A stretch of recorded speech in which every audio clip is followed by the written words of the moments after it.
Auspicia este programa Gobierno de la Provincia de Córdoba. La noche que me quiera desde el azul del cielo, las estrellas celosas los mirarán pasar y un rayo misterioso.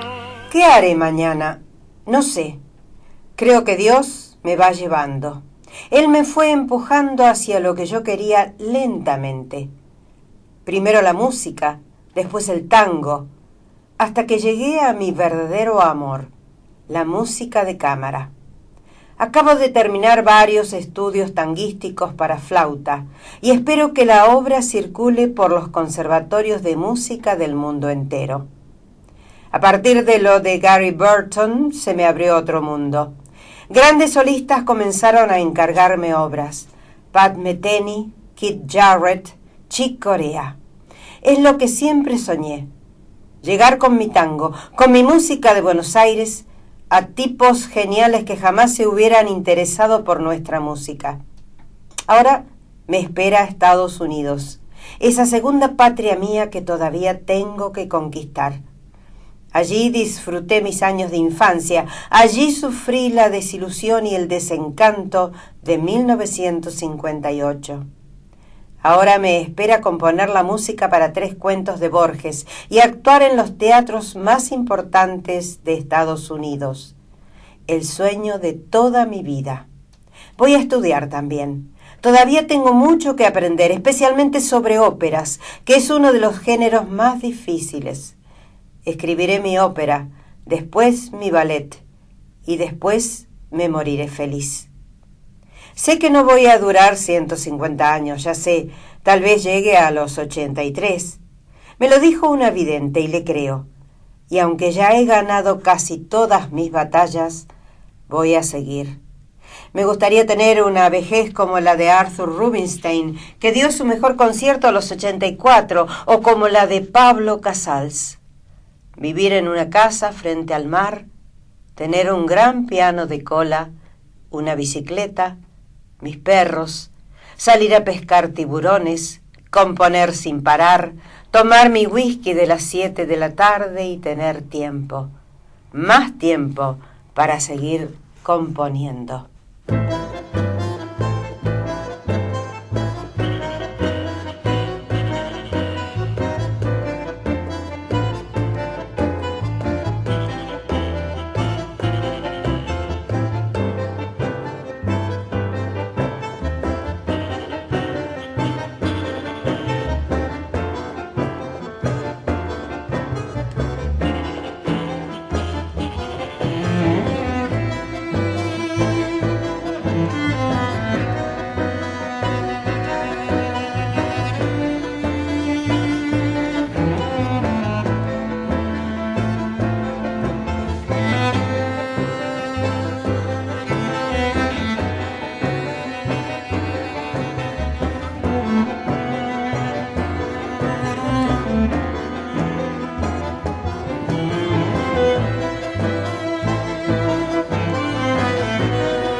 Efectivamente, lo estamos escuchando.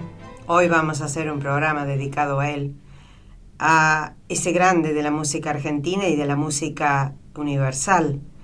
Ese hombre que ya se ha ubicado, se ha colocado en el podio de los genios, dentro de la música del mundo. Porque hoy vamos a recordar a Astor Piazzolla a los 25 años de su muerte. Yo les leía al comienzo, y ya les voy a decir de dónde proviene ese texto. Les leía una expresión de deseos que él tuvo en la década del 70. Él murió en 1992, cuando suponía que podía vivir hasta los 80 y pico de años y tener una vejez tranquila al lado del mar, con sus perros, con su mujer amada, siguiendo sus estudios o prosiguiendo con los estudios que lo habían embargado toda la vida. Eso es lo que tuvo Astor Piazzolla. Quiso mejorar. Él se dio cuenta desde los primeros momentos de su adolescencia que tenía que estudiar música. Y no se quedó con el tango canyengue, con el tango del compadrito de Buenos Aires. Él sabía que había algo más, algo se lo decía, y lo encontró, lo consiguió. Hizo también una ópera, él lo llamó Operita María de Buenos Aires, pero en realidad es una ópera, que no tuvo en su momento la trascendencia que debió haber tenido. Pero bueno, eran épocas difíciles para Astor Piazzolla, eran épocas difíciles para la Argentina. Y todo eso de la antinomia que siempre se habla aquí, blancos y negros, colorados y azules, Boca River, etcétera, etcétera, no voy a ahondar más en el tema. Todo eso se dio en la época en que Astor Piazzolla trató de hacerle entender al mundo de que había algo más allá, dentro de la música que él sentía. Hoy nos vamos a referir a Astor Piazzolla, y lo voy a hacer a través de un libro encantador que se llama Astor, simplemente, firmado por su hija, Diana Piazzolla, que lo escribió años antes de la muerte del compositor. Y lo que me interesó de este libro, lo reviví, ahora lo releí, y lo que me interesó fue que hay muchísimos testimonios, es decir, gente grande del mundo, grande de estatura, de dimensión artística, del mundo de la música, hablan de la música de Piazzolla. La primera parte del libro es un raconto de la vida de su padre. La segunda ya son testimonios del propio Astor Piazzolla, como les leí hace un rato, y de otras personalidades que tuvieron que ver o que estuvieron cerca de él. Lo que me conmovió profundamente, ya ni me acordaba, es que este libro está dedicado en el año 1987, cuando se publicó. Yo siempre lo iba a ver a Piazzolla cuando venía a Córdoba y asistía a las conferencias de prensa. Y dice, para Jorgelina con afecto, Astor Piazzolla, 1987. Yo ni sabía que tenía esta dedicatoria, este libro. Bueno, es de 1987, efectivamente. A 25 años de su muerte queremos hacerle un recordatorio al que, junto a Ginastera, para mí es el más grande de los renovadores de la música autóctona argentina, uno en el folclore y otro en el tango. Astor Piazzolla tuvo una vida muy difícil, muy controvertida, tuvo que lucharla muchísimo contra sus enemigos, porque los tenía, y eso sí que fue una grieta, me acuerdo en la década del 50 y del 60, los que estaban a favor y los que estaban en contra. Había radios donde no se los mencionó, directamente no se lo podía mencionar, era palabra prohibida hablar de Astor Piazzolla, ni qué decir de difundir su música, era palabra prohibida, y había realmente dos bandos, los que amaban a Piazzolla y no. Tuve la suerte de estar entre los que siempre lo amaron, no sé por qué, por intuición, no porque supiera música. Me di cuenta que allí había un grande, y ya en la década del 60 yo estaba muy a favor de Piazzolla, y cuando ingresé a Radio Nacional en la década del 70, fines, me acuerdo que Piazzolla en ese momento no era palabra muy grata. Era mejor no poner tangos de Piazzolla en Radio Nacional. Bueno, esas cosas que pasan o que han pasado en nuestro país. Vamos a seguir escuchando música de este incomparable, y después les voy a leer algunos testimonios que tienen o que aparecen en este libro que estoy mencionando, y también vamos a hacer un poco de raconto de la vida de Piazzolla. ¿Por qué hizo lo que hizo? ¿De dónde venía ese amor que él tenía por un lado la música clásica y por otro lado el tango y por otro lado el jazz? Cuando descubrió el jazz se dio cuenta de que ahí había un campo fértil para sus ganas de hacer una innovación dentro del tango. Realmente una vida apasionante.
El maravilloso Verano porteño por Astor Piazzolla y algunos de los tantos conjuntos que él creara a lo largo de toda su vida artística.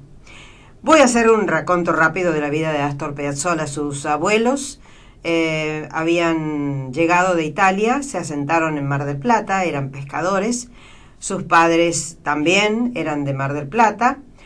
Cuando fue niño, viendo venirse acá en Argentina circunstancias desfavorables para la gente que tenía un nivel medio bajo, se fueron a vivir a Estados Unidos, donde habían recalado algunos de los parientes de su padre, de los Piazzolla.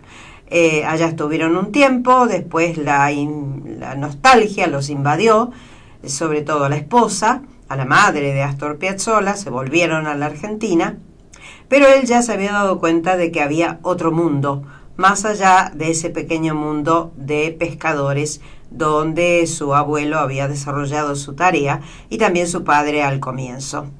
Él vino a Buenos Aires, su padre le había regalado un bandoneón y quiso viajar a la capital federal. Se fue de la familia de Mar del Plata, dejó a sus padres con mucha pena porque era muy apegado a su familia y se fue a vivir a Buenos Aires a una pensión de mala muerte. Allí hizo todo lo posible para ingresar a la orquesta de Aníbal Troilo. Lo consiguió, y eso le dio de vivir en los primeros años. Él tenía en ese momento 17, 18 o 19 años. Pero le fastidió mucho ver que el mundo del tango era un mundo de gente que se había quedado en un estrato y que no quería progresar, no querían estudiar. Es decir, los músicos que él conoció en la orquesta de Aníbal Troilo y otros músicos de la noche de Buenos Aires no querían estudiar, querían seguir haciendo lo mismo y se habían estancado. Y él, que era un hombre con tantas inquietudes, no podía soportar eso. Finalmente dejó todo, se fue, después de haberse casado, se fue a Francia con una beca, y se fue con su esposa recién casado. Dejaron a sus pequeños hijos a cargo de sus padres, de los abuelos, y allá él tuvo la suerte de conocer a Nadia Boulanger. Nadia Boulanger, una gran profesora de grandes músicos del mundo, y supo guiarlo, lo supo encaminar por donde él necesitaba ser encaminado. Acá en Argentina, una anécdota que realmente es única. Cuando él vivía todavía en Buenos Aires e integraba la orquesta de Aníbal Troilo, se enteró de que estaba Arturo Rubinstein en Buenos Aires dando conciertos. Entonces se dirigió a la mansión de los Alzagaunzue, donde paraba Rubinstein cuando venía a Buenos Aires, y allí, con el mayor desparpajo, no exento de nervios, se presentó con una obra que él había compuesto. El maestro Rubinstein se puso al piano, tocó esa obra y se dio cuenta de que allí había una materia prima muy valiosa. Entonces le dijo: usted tiene que estudiar con Juan José Castro, que en ese momento era lo más que había en la música argentina, música académica o música clásica, como usted quiere llamarle. A veces es tan antipático mencionarlo de esa manera. No estaba disponible Juan José Castro en ese momento, entonces lo conectó con Ginastera. Y allí empezó el gran despegue que hiciera Astor Piazzolla del tango común al tango sinfónico, a otro tipo de música. Le dio los primeros rudimentos. Después, harto de ser embestido permanentemente por sus compañeros, por la envidia, por la desidia, por el abandono, por las ganas de no trabajar que había en el grupo de intérpretes que lo rodeaban en la orquesta de Aníbal Troilo, pidió una beca al gobierno francés, la consiguió y fue a estudiar a Francia. Allí la conoció a Nadia Boulanger, que fue quien lo encaminó, dándose cuenta de que allí había un material realmente valiosísimo. Volvió a Buenos Aires con su esposa y sus pequeños hijos. Siguió teniendo algunos problemas, después toda esa vehemencia con que él enfrentaba la vida, porque era hasta violento, se tradujo en ciertos problemas cardíacos, tuvo que hacer un impasse.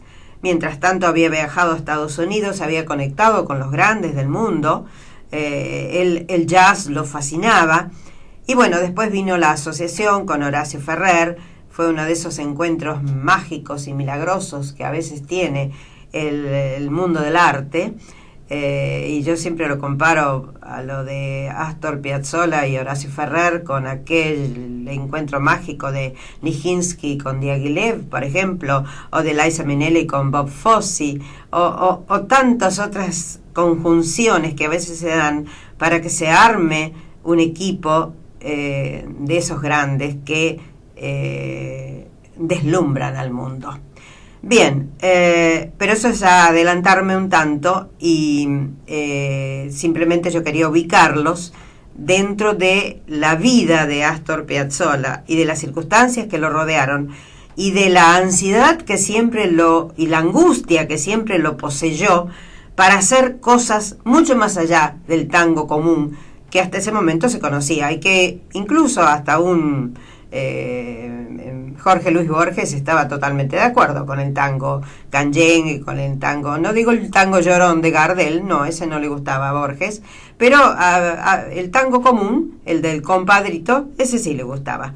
y todo el mundo se había avenido a que eso era el tango, pero él se dio cuenta de que había algo más y entonces lo puso en práctica y bueno, así también sufrió las consecuencias y también, por otro lado, consiguió la gloria. Estás escuchando Radio Pascal 93.3. Cuando hay un incendio, miles de especies mueren. Estemos atentos a las zonas de riesgo. Una columna de humo significa un incendio. Llama y denuncia al 0800-888-38346. Entre todos, evitemos los incendios forestales. Gobierno de la provincia de Córdoba. Estás escuchando Radio Pascal 93.3.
Bueno, los temas que hemos venido escuchando hasta ahora son, en primer término, Libertango, después Verano Porteño y este es Violentango.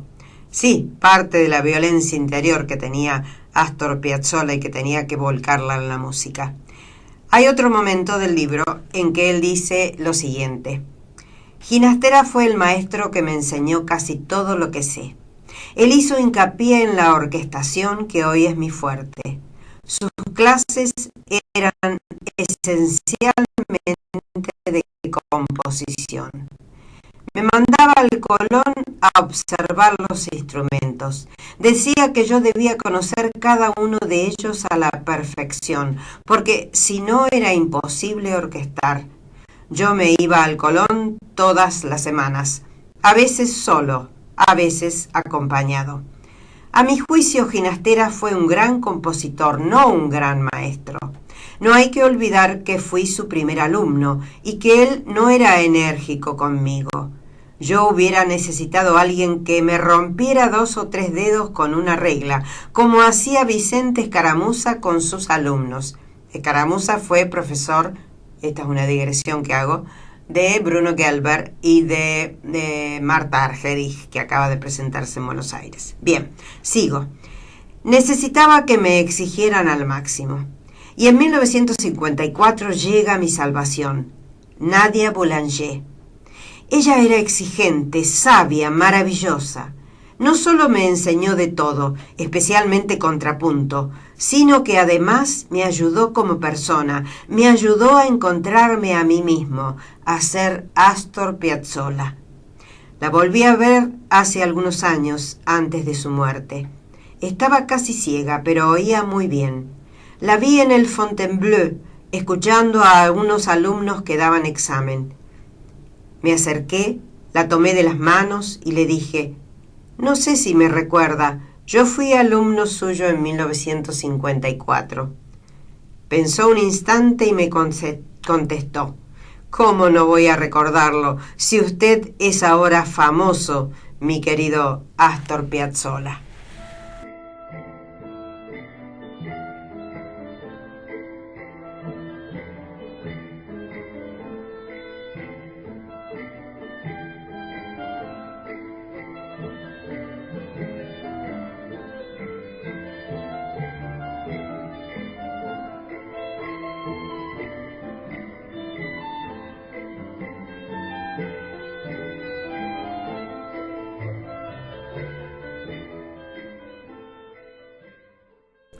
Bien, nos vamos a parte de la actualidad artística y cultural en nuestro medio. En el Colegio de Escribanos sigue la muestra de Jorge Guarde, que estará allí en esas salas hasta el día 11 de agosto. Es decir, usted tiene los últimos días para poder verla la semana que viene. En la Fundación ProArte estuvieron Marianela Núñez y el ballet de la provincia de Córdoba, haciendo un espectacular trabajo con Giselle. Y lo interesante de todo esto fue cómo a la gente de Córdoba le gusta el ballet. Más allá de que hay muchísimas alumnas y alumnos del seminario de danza, las tres funciones de Marianela Núñez al frente del ballet de la provincia de Córdoba estuvieron agotadísimas, no se conseguía un solo lugar. Y bueno, eso me da la pauta de que hay que insistir en las cosas buenas y gratas para el gran público. Una de las funciones fue auspiciada por la Fundación ProArte Córdoba. Quiero decir que el próximo 15 de agosto, en la Facultad de Ciencias Exactas, se va a presentar Mariana Abramian, una gran pianista de origen armenio, que estará por primera vez en Córdoba dentro del ciclo de la Fundación ProArte, pero en la sala de la Facultad de Ciencias Exactas. Bien, el sábado 12, en la Sala Mayor del Teatro del Libertador, se presenta o se va a poner en escena un concierto coral sobre textos y música de María Elena Walsh en una obra titulada Había una vez un país. Varios coros van a participar con la dirección de Gustavo Maldino. El Museo San Alberto nos informa que el próximo miércoles 4 habrá un concierto didáctico del Coro Municipal de Córdoba. Y recuerde que La Cochera sigue los días viernes y sábados poniendo en escena esa obra basada en Pier Paolo Pasolini, en su vida y en su obra, titulada por Paco Jiménez de una manera muy especial, muy cordobesa ella, entre comillas, Pintó Sodoma. Es decir, Paco Jiménez sigue siendo fiel a sí mismo, algo que además es muy digno de ser tenido en cuenta. Bien, fui al cine y vi una película italiana, Cambio, Aires de Cambio. No me gustó, me pareció una sátira absurda sobre la corrupción en una pequeña localidad en Sicilia, pero dos actores que realmente acá no se conocen y que son émulos de Roberto Benigni, es decir, demasiado exagerados para mi gusto, y todo eso que podría haber sido una denuncia, que también conocemos los argentinos en cuanto a la corrupción en la política, pasa a ser una sátira, una película absolutamente intrascendente. Pero vi un filme argentino que me sorprendió gratamente, porque es realmente único. Se titula El Pampero, es del cordobés Matías Lucchesi, o Lucchesi. Les dio mucho trabajo concretar este trabajo, esta película que se llama El Pampero, que transcurre su acción en el Delta, a bordo de un velero, con dos personas adentro. Él es un hombre que, evidentemente, de acuerdo a algunos detalles, está desahuciado, está viviendo sus últimos tiempos. Y ella, circunstancialmente o accidentalmente, no debería estar en ese velero, pero se ha escondido allí escapando de quién sabe qué. Estas dos personas, este hombre mayor y esta muchacha, entablan, ella con mucha ansiedad y él con mucho fastidio, una relación que une sus espíritus de una manera muy sólida. Tienen que vivir algunas circunstancias con un tercer personaje que aparece por allí, pero el barco y ellos dos es suficiente para hacer una película muy emotiva, muy recordable, muy recomendable, y que tiene a Julio Chávez como primera figura. Qué gran actor que es Julio Chávez, con una mirada, sin palabras, con una expresión, con su aspecto de todos los días, porque allí no hay ningún afeite ni acicalamiento. Es un hombre de todos los días, que toma un velero, su velero, y quién sabe hacia dónde va. Y entabla una relación especial con esa muchacha que ha ido a parar accidentalmente a ese lugar, escapando quién sabe de qué, con su remera absolutamente llena de sangre. ¿Qué ha pasado allí? Y hay un tercer personaje, que es un guardia de la prefectura, que también se incorpora. Y los tres viven algo muy especial. Una película muy chiquitita, muy insignificante, pero muy relevante en cuanto a la puesta en escena y sobre todo a la actuación de, por un lado, Julio Chávez, que está impagable, y por otro lado, Pilar Gamboa, una actriz uruguaya. También están César Troncoso, otro actor charrúa, como le dicen, y está el cordobés Alvin Astorga, en un rol pequeño, pero muy significativo. Me encantó verlo a Alvin Astorga, a quien vengo siguiendo hace más de 30 o más años dentro de la comedia cordobesa, ya está jubilado. Me encantó verlo este rol en esta película que desde ya le estoy recomendando. Y no me voy a equivocar. Estoy segura que Julio Chávez alguna mención especialísima va a tener por esta película que usted no se puede perder y que se titula El Pampero.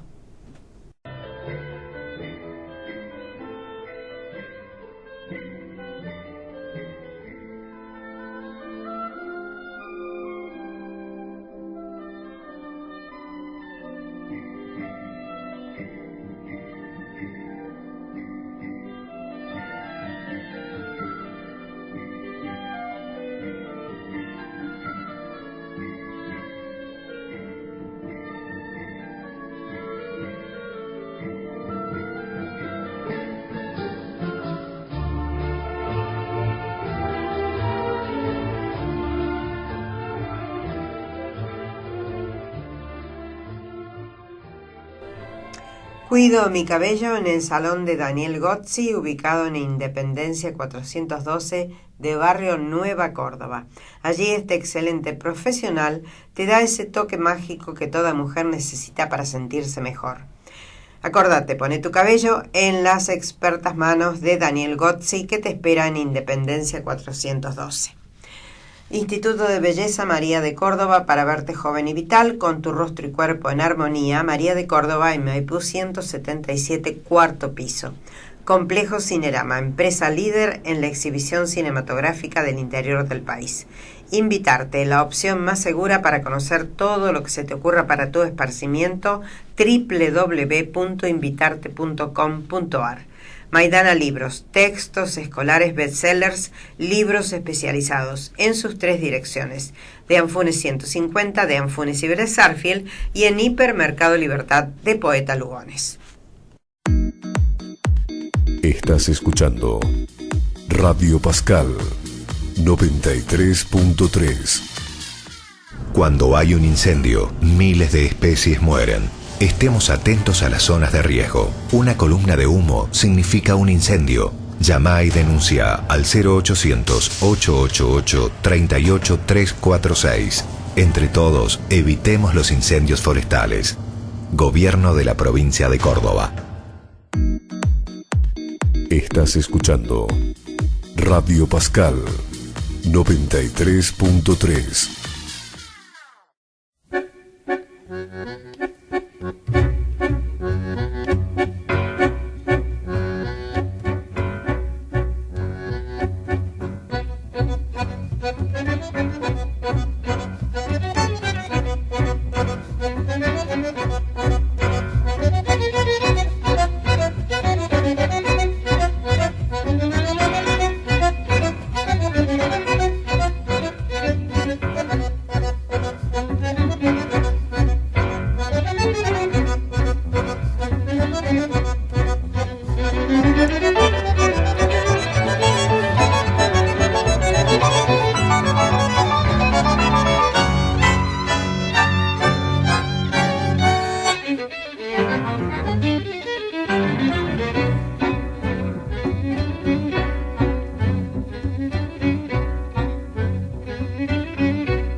Squalo, de y por Astor Piazzolla. Y quiero confesarlo, contarles algo. cuando comencé en Canal 2 un programa que se titulaba Según pasan los días. Lo comenzamos con Maxi o Maximiliano Loco, que en este momento es el director del Teatro del Libertador. Y él estuvo conmigo unos pocos meses, después tuvo que irse porque tenía otra actividad. Yo lo seguía el programa durante muchos años, y la música que nos abría ese programa, o que abría los títulos del programa, era precisamente este Squalo de Astor Piazzolla, que él me hizo conocer este tema, y realmente yo me volví loca, me pareció magnífico, y habla del amor de Astor Piazzolla por los bichos marinos, y en este caso por su afición a la pesca de tiburones. Bien, en la página 192 de este libro tan apasionante que se llama Astor, de Diana Piazzolla, él cuenta, uno de sus testimonios, dice: una vez un periodista dijo que mis quejas, mis chillidos y mi paranoia ocurrían indefectiblemente cada 4 años, cuando me pudría de todo, maldecía el tango, el vals, los cantores, la comparsita, y me lanzaba a algo totalmente nuevo. Es cierto, cada 4 o 5 años me aburro de todo lo que hice y busco cosas nuevas. Paso de un quinteto a un octeto, de un octeto a un noneto, de la música instrumental a los temas cantados, qué sé yo, soy un misterio para mí mismo. En el año 1964 formo el nuevo octeto, integrado por bandoneón, violín, cello, contrabajo, flauta, guitarra eléctrica y piano. Me conecto con escritores como Ernesto Sábato y hago la introducción de A sobre héroes y tumbas. Hago un disco sobre textos de Borges, compongo música para Hombre de la Esquina Rosada, y ahí ya meto de todo, desde tango hasta música dodecafónica. Empiezo a enloquecerme con la idea de hacer una ópera para Buenos Aires. La obsesión no me abandona, hasta la sueño. En realidad, este sueño había nacido en 1958, viendo en Broadway la obra West Side Story de Leonard Bernstein, es decir, Amor sin barreras, la conocimos así aquí en cine. Pero aquí quedó, dando vueltas en mi cabeza, hasta que conocí a Horacio Ferrer y le conté esta idea medio loca que tenía. Y sigue diciendo, cuando una vez que se conocieron con Horacio Ferrer, sigue contando cómo fue haberse los dos abocado a la tarea de María de Buenos Aires, la por él llamada operita. Teníamos que empezar inmediatamente, alejarnos de todo el mundo, aislarnos para que nadie nos interrumpiera. No queríamos teléfono, ni ruidos, ni diarios. Nos encerramos en un chalet que quedaba en medio de un bosque en Uruguay. Nadie sabía dónde se había metido Piazzolla. Trabajamos sin parar, día y noche. Fue excitante, agotador. Hubo momentos de duda, de emoción, de cansancio. Comíamos, dormíamos y al piano. María fue naciendo despacio, bajo una estricta disciplina de trabajo. Nos impusimos esa disciplina para no perder ni un minuto. Horacio escribía un tema, lo leíamos, yo hacía la música, y ahí empezábamos a tachar, a rehacer, a corregir, a tirar. Nos volvíamos locos en alguna frase, trabajábamos horas y horas sobre el mismo tema. A veces no sabíamos si era de día o de noche. Yo aprendí algo: a ser paciente, autocrítico, a manejar la reflexión junto con la emoción. Viví día a día lo que significaba la música como oficio, como cosa matemática que exigía un método, orden, armonía, reflexión profunda. Nació ahí un Piazzolla más cerebral, junto a un Piazzolla irremediablemente sentimental. Fue estupendo. Me fortaleció trabajar de esa manera, tener que poner en práctica todo lo que sabía y hacerlo equilibradamente.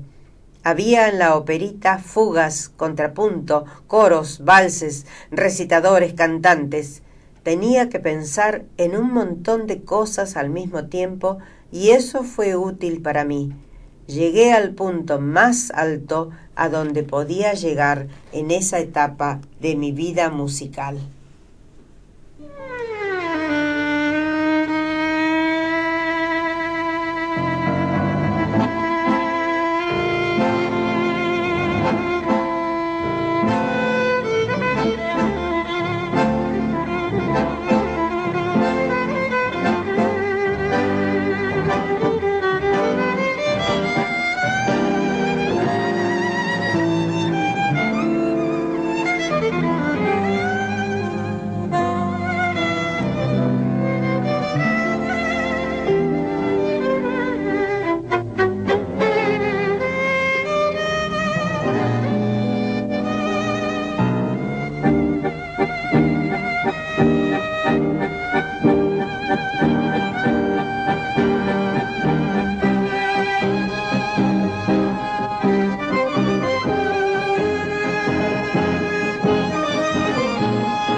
Bien, Invierno porteño de Astor Piazzolla.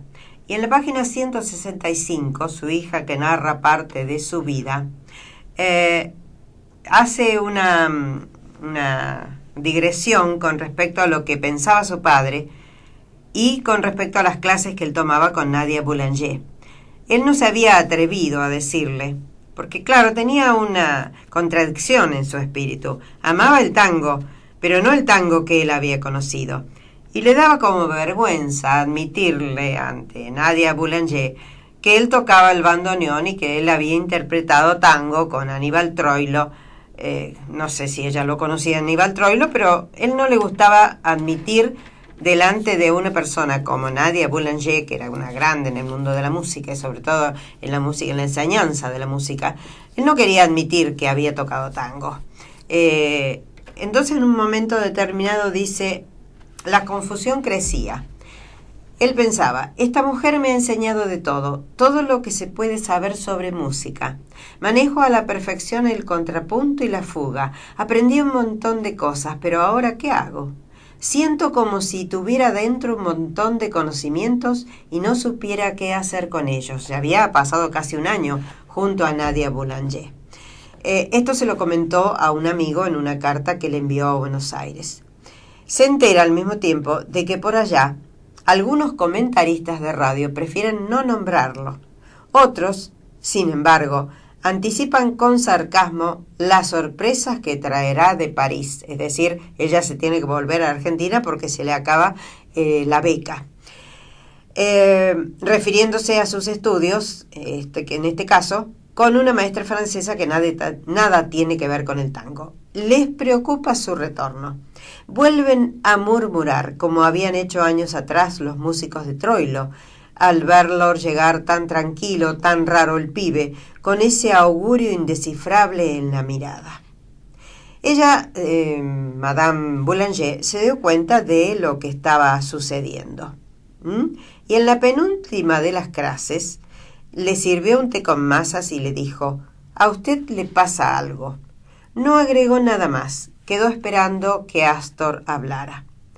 «Es que ya falta poco para que me vaya y me da pena», le contestó él. «Me gusta mucho este país». Había hablado nervioso. Sabía de dónde venía la tristeza que aquella tarde no lo dejaba pensar. Ya era un músico completo, que manejaba a la perfección todas las técnicas. Había sido un excelente alumno, pero la pregunta de la primera clase y ese pasado tanguero que no podía sacarse de encima lo inquietaban cada día más. «Hábleme de su pasado», dijo ella adivinando. Había aprendido a interpretar sus gestos, los movimientos de sus manos, la mirada esquiva cuando alguna duda lo presionaba. «¿Qué hacía usted en Buenos Aires? ¿Quién es en realidad Astor Piazzolla?» Él balbuceó algunas palabras y ella le sirvió otro té. «Hable sin vergüenza, le va a hacer bien». Y el brillante alumno, el cerebral muchacho que no temía a nada, sintió miedo, no se atrevía. Por fin, luego de dar varias vueltas por la sala, habló con voz atribulada y con los ojos opacos por la confusión. Yo tocaba tango. No me gusta, pero tocaba tango. Casi recostado en el sillón de terciopelo, evadió la mirada de la maestra y se retorció los dedos. «¡Qué maravilla!», dijo ella. «He escuchado tangos y me gustan mucho. ¿Y qué instrumento tocaba usted allá? Porque al piano no es muy bueno, que digamos». «El bandoneón». Lo dijo rápido y después cerró los ojos. Sintió un gran alivio, ya todo estaba dicho. «Pues, ya que no trajo el bandoneón», dijo Madame Boulanger, «toque algo suyo en el piano. Quiero conocer su música, su tango». Enfrentado a sus fantasmas, Astor se sentó al piano y tocó su tango triunfal. Madame le pidió que lo repitiera. Lo hizo 2 veces. Observó que ella lo estaba mirando, que seguía el ritmo con la cabeza, que sonreía. «Deténgase», dijo de repente. Lo tomó de las manos. Por un instante ninguno de los dos habló. «Su música me ha emocionado. Su tango es música nueva y sobre todo sincera. Es nada menos que auténtico. Este es el Piazzolla que me interesa. No lo abandone nunca». Astor se sentó, no porque lo abandonaran las fuerzas, sino porque aquella revelación había llegado a él como un golpe de claridad demasiado intenso. Uno a uno fueron reapareciendo los olvidos, las cosas enterradas, el bandoneón, Buenos Aires, el tango. Miró a su maestra buscando más respuestas, y ella dijo: «Siga adelante, haga lo que hicieron Ravel, Bartók, Stravinsky. ¿No son ellos, no es su música esencialmente popular? Escuche a Villalobos, a Manuel de Falla. Ellos transformaron la música de su pueblo en algo hermoso, y para eso es necesario tener algo que usted ya tiene, la gracia de Dios». Dichas estas palabras, le soltó la mano y lo besó en la frente. «Usted», dijo, «ya no me necesita». Estás escuchando Radio Pascal 93.3. Cuando hay un incendio, miles de especies mueren. Estemos atentos a las zonas de riesgo. Una columna de humo significa un incendio. Llama y denuncia al 0800-888-38346. Entre todos, evitemos los incendios forestales. Gobierno de la provincia de Córdoba. Estás escuchando Radio Pascal 93.3.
¿Quién no sabe qué es Adiós Nonino? Adiós Nonino, tuvimos la oportunidad de verla Máxima llorando durante su boda. Pero además, cada vez que escuchamos Adiós Nonino sabemos que estamos ante algo único. Fue la música que compuso, encerrado en su habitación durante varias horas, Astor Piazzolla cuando se enteró de la muerte de su padre. Él estaba en ese momento viviendo en Nueva York con su familia y dice que no pudo verter una sola lágrima en ese momento. Pero era tanto el amor que sentía por su padre que se sintió impulsado a escribir este tema universal. Hablando de Adiós Nonino, quiero decir que el Quinteto Scalandrum estuvo la semana esta en la ciudad de Córdoba, en el Teatro Real, que está en este caso presidido por Daniel Didi Piazzolla, que es nieto, creo, de Astor Piazzolla. Bien, de esta manera quisimos hacer un homenaje al músico que, a mi entender, es el que más representa a la Argentina junto a, acabo de mencionar a Guastavino y Ginastera, gracias Gustavo, y Ginastera. Son los más dentro de la música nuestra, que justamente como le decía la maestra Nadia Boulanger a Piazzolla, ellos tomaron momentos de la música popular argentina y lo trasladaron a otra dimensión, a la dimensión de los grandes, de los genios del arte. Y en este caso Astor Piazzolla también se merecía esta suerte de revisión, de homenaje, al menos en este programa. Ya hemos hablado de él, hemos hablado de todo lo que hiciera junto a Borges en aquel maravilloso trabajo conjunto que hicieron con El hombre de la esquina rosada.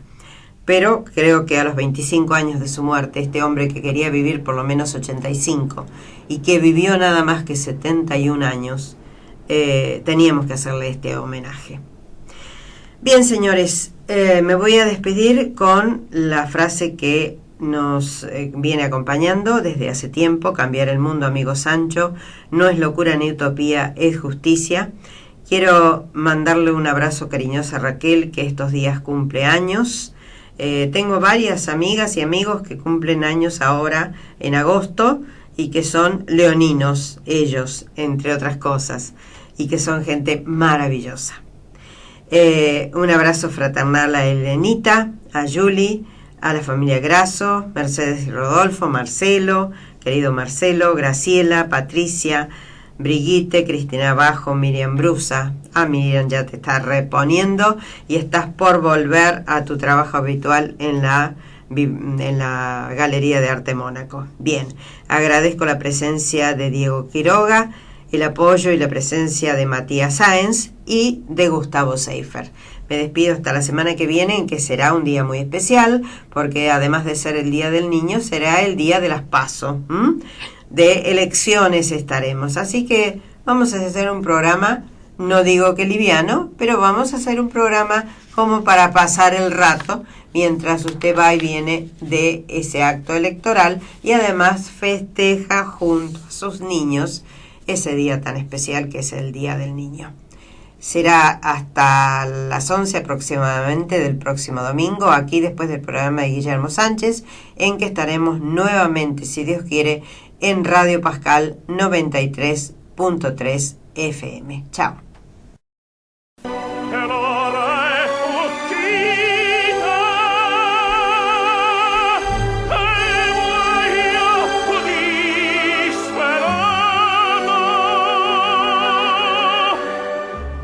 Auspició este programa Gobierno de la Provincia de Córdoba. La noche que me quiera desde el azul del cielo, las estrellas en